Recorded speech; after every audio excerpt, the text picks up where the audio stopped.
To solve this equation, we're going to once again get our trig function by itself, but also I do not like working with equations that are not sine, cosine, or tangent.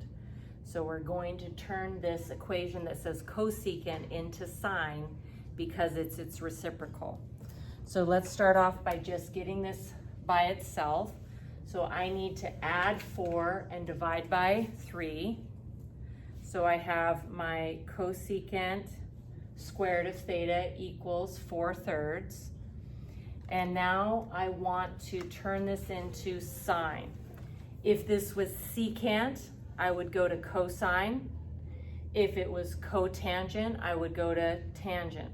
But using the reciprocal functions, it just means the answer is the reciprocal. So I've turned it into sine by taking the reciprocal. Okay, now to finish getting the sine of theta by itself, we know that this squared in this kind of awkward spot really means this is sine of theta multiplied by the sine of theta. So I could put sine of theta in parentheses to the second power. So to get rid of the squared, I want to take the square root. But the little thing to remember is whenever you square root both sides, you get both the positive and the negative. So I'm going to have sine of theta equals, because I've square rooted that, and then the square root of 3/4, both positive and negative. Now another rule to remind ourselves of is when you're taking the square root of a fraction, it's the same thing as the square root of the numerator over the square root of the denominator.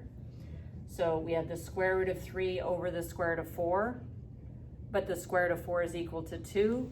So this is square root of 3/2. Now to finish solving for theta, this means what angle measure, because it's sine, y coordinate, what angle measure has a y coordinate of √3/2 or negative √3/2. So overwhelming you just a little bit here with some information. I've got my unit circle drawn out with a little bit of information highlighted. And notice at this location, the y coordinate's positive √3/2. Right here, it's positive √3/2. Here, negative √3/2. And here, negative √3/2. So all 4 of these angles are my solutions.